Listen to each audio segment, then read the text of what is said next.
Coletiva de Diniz esclarece alguns pontos e, olha, trouxe uma novidade aí. O cara não sabia de nada e, olha, pegou muita gente de surpresa. Ele mesmo disse, não vou me meter nesse assunto, isso não é assunto meu não sei de nada sobre isso.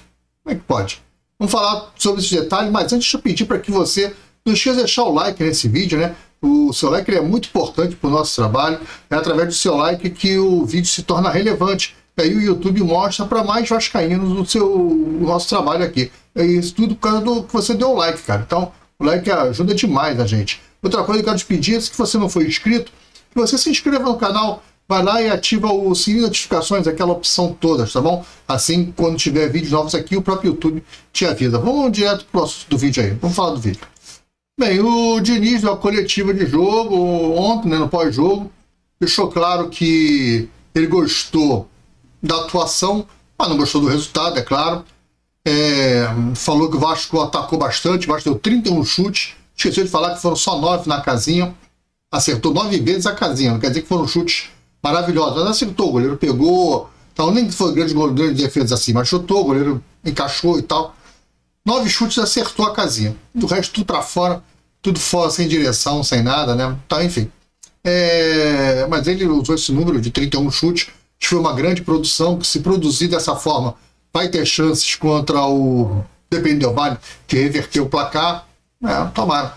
Se fazer 9 chutes dentro da casinha, se conseguir chutar com mais qualidade, pode ser.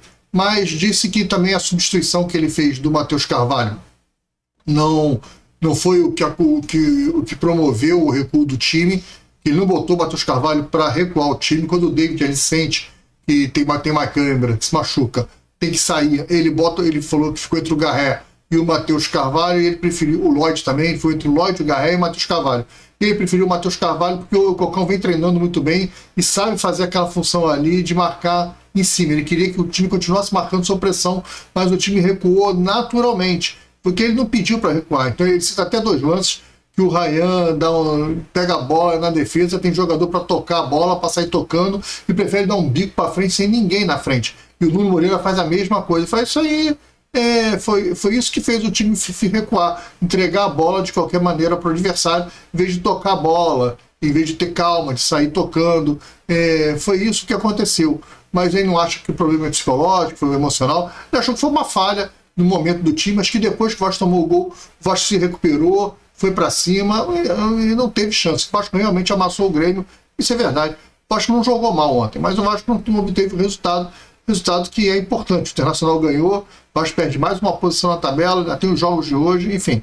Tem muita coisa para a gente ir vendo aí. Mas o campeonato realmente, ainda faltam muitas rodadas, né? Faltam 24 rodadas aí para o final do campeonato. Então, dá tempo ainda de se recuperar. Ainda não é uma tragédia, né? Mas ele acha que o Vasco vai se recuperar, que é um grupo que trabalha muito e que está começando a entender o trabalho dele. Lamentou a contusão do GB, disse que o GB tirou da base e o GB está 40 dias ali treinando muito bem, ia disputar a titularidade. Ele botou o GB e estava para disputar a titularidade, mas infelizmente agora dá um passo para trás, porque ele se contundiu, sentiu a coxa. Então dá um passo para trás aí nesse processo, mas nada impede que ele recupere, etc e tal, que ele está contando com o GB. Pô, legal essa declaração do Diniz. Agora, uma coisa que chamou a atenção, que é até a capa do vídeo, é a história do Paulinho, do lateral direito, Paulo Ricardo, né? O Paulo Ricardo, o Diniz falou que ele não estava nem sabendo dessa história, que o Vasco pediu para o cara voltar. Olha, eu não sei nada disso, não tenho nada com isso, e se o jogador, enquanto o jogador estiver no Vasco, ele é do Vasco, eu posso usar. Não está no Vasco, não é jogador do Vasco. Não, simplesmente assim. Ou seja, ele não sabia nada disso, e aí a história fica mais grave ainda, porque, veja bem, o cara é o treinador do time. Ele tem 2 laterais direitos, o Paulo Henrique e o Puma Rodrigues. Ele disse também na entrevista coletiva que o Maurício Lemos e o Puma Rodrigues ele afastou por questão técnica. Então, ele afastou por questão técnica. Então ele deve ter consultado o terceiro lateral que vinha treinando com ele, que era o Paulo Ricardo. E o Paulo Ricardo não estava mais lá. Aí teve que chamar o Breninho, que é o Breno da base. Como é que funciona esse departamento de futebol do Vasco? Então, olha só. Eu tenho dois laterais no elenco profissional Tem um lateral da base, que é o Paulo Ricardo, que é o Paulo Ricardo, que vem treinando com os profissionais. E aí voltou para a base. Ele ficou um período treinando com os profissionais, o treinador conhece ele. O treinador falou, o Diniz falou, olha, eu não tenho interesse nenhum nesse Paulo Ricardo. Se eu tiver que usar o lateral da base, vai ser o Breno, e não o Paulo Ricardo. Foi isso que ele falou? Bom, se foi isso que ele falou, ok, tá tudo certo. Mas ontem ele disse que ele não se envolveu em nada. Então ele não estava nem sabendo que o Vasco pegou o Paulo Ricardo e emprestou para o Volta Redonda. Ele não estava sabendo. E o pior, quando ele afasta o Puma Rodrigues, eu acho que é aí que ele foi consultar a base, aí subiu o Breno. Falou, porra, ele não está sabendo de nada disso. Ele não estava nem sabendo que o Paulinho tinha sido emprestado, quanto mais que estava voltando do empréstimo. Aí o Vasco resolve tirar o Paulinho do empréstimo para poder juntar ele aqui, que o Breno realmente é mais novo. Cara, olha, uma indefinição, uma confusão danada, um departamento de futebol realmente gerido pelos trapalhões, pelo Didi, Dedé, Mussum e Zacarias. Esse é o departamento de futebol do Vasco, o diretor de futebol é o Didi, o Dedé é o presidente, o Felipe é o Zacarias, o Mussum é o CEO. Cara, é uma confusão a SAF do Vasco, o futebol do Vasco da SAF. É uma maluquice, uma falta de comando, uma falta de gestão, de lógica, de organização, de sentido. Situação até grave. O treinador nem sabe quem ele tem para contar, porque os caras vão emprestando e não está. Como é que o treinador do time profissional não está sabendo que um jogador que treinou com ele há pouco mais de 40 dias foi emprestado? Como é que o cara não está sabendo? Como é que ninguém comunica o cara? Ó, vai emprestar esse cara aqui, tá tudo bem com você? Tem 2 laterais aí, se tu precisar de um terceiro, eu posso emprestar o fulano de... Ninguém consulta o cara não está sabendo. Que maluquice é essa, cara? Que clube de futebol é esse? Que gestão de futebol é essa? O que está acontecendo com o Vasco, cara? Como é que o treinador do time... Isso não entra na minha cabeça. Como é que o treinador do time profissional não é comunicado que você vai emprestar um jogador da base? Claro que o treinador profissional tem que saber se ele está de olho na base, que ele pode usar a base a qualquer hora, ainda mais num clube como o Vasco, que tem um elenco reduzido, um elenco pequeno, um elenco que não é fechado, um elenco que toda hora você precisa pensar alguém. Cara, olha, isso não faz o mínimo sentido. Pior é a história do zagueiro, né? A história do zagueiro, então, aí que não faz sentido mesmo, porque você tem um zagueiraço, que é o Lincoln, o Vasco empresta o zagueiro e agora fica só com o João Vitor. Agora, olha só, o Diniz disse ontem na coletiva que o Maurício Lemos foi afastado por questão técnica. Ele e o Puma. E não veio falar mais sobre esse assunto. Foi opção minha, eu não trouxe porque eu não quis. Opção minha. Por questões técnicas, eu não quis trazer os caras. Ok. Então o Maurício Lemos está afastado por questão técnica. O João Vitor tomou o 3º cartão amarelo ontem. No próximo jogo, o João Vitor não joga. O reserva dele, que é o Maurício Lemos, está afastado por opção técnica. Quem vai ser o zagueiro do Vasco? Porque o 3º zagueiro é o Lucas Oliveira, que não está nem relacionado, ele é há muitos jogos que ele não é relacionado. Seria o Lincoln da base, que é o capitão da base, é o zagueiro da posição. Mas o Lincoln não vai, porque o Lincoln foi emprestado por Volta Redonda de graça. E o Vasco ainda vai pagar o salário de volta para o Lincoln. Cara, tem alguma coisa muito esquisita. Eu não consigo entender o negócio. Você consegue entender? Se alguém consegue entender, mas na boa, sem politicagem, sem baba-ovo, sem uma explicação lógica, racional, dá aí no comentário e me explica aí. Eu estou querendo muito entender isso. Porque eu não consigo entender. Você consegue entender? Então me explica. Não vem com aquele negócio de ele fez porque ele sabe o que é o melhor com o Vasco. Porra, não vem com esse tipo de explicação. Isso é explicação. Isso é baba-ovo. Dá uma explicação legal para mim. Não, André. O Lincoln foi emprestado para ganhar minutagem lá no Volta Redonda, porque nós vamos contratar um grande zagueiro. Eu vou aguardar. Você acredita que vai contratar um grande zagueiro? Está se falando em Alan Saldívia. Já viu o Alan Saldívia jogando? Ele é o João Vitor que habla, cara. O Alan Saldívia é um zagueiro que o Vasco precisa. Mas vai contratar o Alan Saldívia. Estão querendo agora dar o Jean Davi para trazer o Alan Saldívia. Mesmo assim, já contratou? Vai contratar quando? Porque o Vasco está para contratar um atacante de profundidade desde o ano passado. Vai contratar. Mas quando? Não contratou na janela do meio do ano passado, não contratou na janela de janeiro, ainda não contratou nessa janela. Mas vai contratar. Quando? Vai contratar o zagueiro. Quando? Porque eu preciso de um zagueiro para sábado. Próximo jogo do Vasco.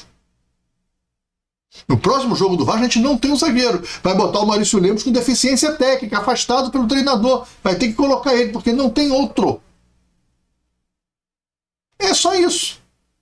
Essa que é a grande verdade. E tá tudo bem. Um departamento de futebol gerido nas coxas, numa confusão danada. A história do Paulinho, do treinador, do profissional, não saber que o cara foi emprestado e pior, não saber que o cara tá voltando. Porra, aí é brabo, hein, cara. Aí é muito complicado, muito difícil isso. É muito difícil de engolir um negócio desse. Olha, eu não consigo entender, não consigo nem aceitar, não cabe na minha cabeça isso, não tem o mínimo sentido essa expressão. Eu acho até uma coisa grave isso. Pra mim é uma coisa grave, tá procurando pelo em ovo, tá querendo like, nada disso não, cara. Só tô querendo entender como é que o departamento de futebol funciona, como é que a cabeça do pessoal que tá lá dentro funciona, como é que esses caras incompetentes até para gerir o empréstimo do jogador da base de graça, como é que esses caras conseguem contratar jogador? Por isso que contrata jogador ruim, cara. É por isso que contrata Jean Davi, Maxime Domingues, Lucas Oliveira. É por isso que contrata essas barangas todas. Contrata jogador ruim. Por que contrata jogador ruim? Porque não tem malandragem no futebol, não tem experiência. São pessoas inexperientes que estão lá, cara. Pessoas sem... são ex-jogador de futebol, não quer dizer nada.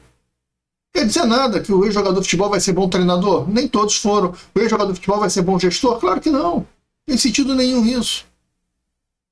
Os grandes clubes do Brasil, nenhum deles é gerido por ex-jogador. Sei lá, a Leila não jogou futebol. A Leila não jogou futebol, meu amigo. O Textor não jogou futebol. Ah, mas o Textor tem dinheiro, mas contrata bem. Tem boas contratações. O CEO dele, se eu não me engano, é o Rafael Marques, que era jornalista. Mas o cara tem uma experiência no futebol. Não é isso? Cadê o Vasco? Não sei se é o CEO ou é o diretor técnico, é o diretor de futebol, desculpa. Acho que é o diretor de futebol. O Rafael Marques, que era jornalista. Então, cara, tá aí o Fluminense, ou tudo lá na mão do Mário Bittencourt, que é advogado. Não tem nada a ver com nunca jogou bola. O Atlético Mineiro, idem. Os grandes clubes, ninguém tem aí jogador, só o torcedor do Vasco, associado do Vasco, que tá viajando nessa fórmula, na maionese de que jogador de futebol vai salvar o Vasco. E aí entra um doido desse, que diz que é enviado de Deus, que pra mim já tá beirando a loucura esse negócio, e começa a fazer um monte de maluquice, porque ele acha que ele é o enviado de Deus, que ele é superior a todo mundo, que ele é o melhor que todo mundo, que ele é o sabichão, aí contrata um monte de baranga, faz um monte de empréstimo maluco. Pô, como é que você pega um jogador seu e empresta de graça para outro time? De graça. De graça. E se você quiser pegar aquilo que é seu, você tem que pagar R$1 milhão. Pô, não tem sentido. Não tem mesmo sentido. Eu tenho um videogame, aí o vizinho aqui me pede o meu controle emprestado. Pô, tá usando teu videogame? Não, você pode emprestar teu controle? Eu empresto meu controle para ele. Aí ele fica lá usando o controle, eu não tô usando. Aí eu começo a querer usar meu Xbox. Vou lá. Aí ele liga lá e fala, pô, eu tô precisando do controle, me devolve? Pô, tem que pagar uma multa, cara. O controle tá comigo, eu quero R$50 para te devolver o controle. Tem sentido isso para você? Isso tem explicação para você? Porque é isso que vai ser feito com o Barros. E o Diniz falou na coletiva que o Barros está voltando. Que ele gosta do Barros, que ele conta com o Barros, que ele quer o Barros no elenco. Cara, olha aí. Olha isso aí, cara. É isso. Você pagaria para poder pegar o teu controle do vizinho, controle que você emprestou de graça pro vizinho? Aí na hora de pedir o teu controle de volta, você tem que pagar um dinheiro pro cara. O Vasco vai pagar R$1 milhão para a América de Minas. Como é que o Vasco faz um contrato desse? Como é que você vai emprestar um jogador de graça e vai deixar fazer um contrato onde você vai ser punido se você quiser o seu bem de volta? Foi de graça. Se o cara tivesse pago... Não, os caras pagaram R$1 milhão pelo empréstimo. Ok, pagou. Tá. Então, se você quiser pegar o seu jogador antes do final do contrato do empréstimo, você tem que me devolver esse dinheiro do empréstimo. Legal. Perfeito. Pagar a multa de R$1 milhão, que é a devolução do valor do empréstimo. Porra, ok. Então, perfeito. Tá perfeito. Mas não foi nada disso. O Vasco emprestou de graça. O cara não pagou nada. Nada. mas o Vasco tem que pagar a volta. Então, muito confuso. O departamento de futebol do Vasco é o retrato do time, é o retrato do elenco, a má gestão do Vasco é o retrato, a caricatura do que é o Vasco em campo. O Vasco, acho que só não está pior porque realmente o Fernando Diniz está tirando leite de pedra. Um elenco limitadíssimo, um banco de reserva horroroso, e aí o cara tem que espremer a pedra para tirar pingos de leite para fazer alguma coisa. O Vasco não jogou mal, o resultado foi injusto, o time recuou realmente. E aí o time do Vasco, quando recua, não sustenta 5 minutos de pressão, porque tem uma defesa limitada, fraca. O João Vitor é fraco, o Lucas Freitas é fraco, né? E aí você pega o teu melhor zagueiro, o que é capitão do Sub-20, seleção brasileira, e manda ele jogar no Volta Redonda. Legal. Parabéns. É isso. Galera, fique com Deus, um grande abraço, um bom domingo para todo mundo, para todos nós, né? Para todas as famílias aí, famílias vascaínas. Dias melhores virão, tenho esperança disso. Terça-feira já tem jogo, com o Independente Del Valle e São Januário. Temos que reverter 4-0, acho que é praticamente possível, mas o Diniz está com um discurso motivador, otimista. Não acho que não pode esperar outra coisa do cara. E aí é isso, vamos que vamos, porque o campeonato continua. Eu acho que a gente vai dar adeus à Sul-Americana na terça-feira. Acho até que é bom, acho que é ruim não, acho até que é bom. Esse time precisa de mais espaço, de mais tempo, porque não tem condições de você encarar o Campeonato Brasileiro com todas essas limitações que o elenco do Vasco tem. Mas enfim, vamos que vamos torcer para o Diniz acertar. O time está indo, acho que o time jogou razoavelmente bem e não foi bem. O Diniz chegou a culpar a arbitragem, falou que a culpa era da arbitragem, que a arbitragem atrapalhou muito. Também acho que a arbitragem atrapalhou muito, mas não acho que ela foi fator determinante para o empate. Acho que o Vasco produziu muito, mas acertou pouco o gol, né? O Verratti não pode perder um gol daquele cara a cara, não pode. Pode perder um gol daquele cara a cara que ele perdeu. Um jogador, um centroavante, não pode perder na pequena área um gol, equilibrado, totalmente na bola, chutar mal, chutar na trave. Não pode perder um gol daquele. E perdeu. Ontem o centroavante do Vasco ontem não estava numa tarde e noite legal. As cabeçadas dele não funcionaram. O Volpi pegou, mas ele cabeceou em cima.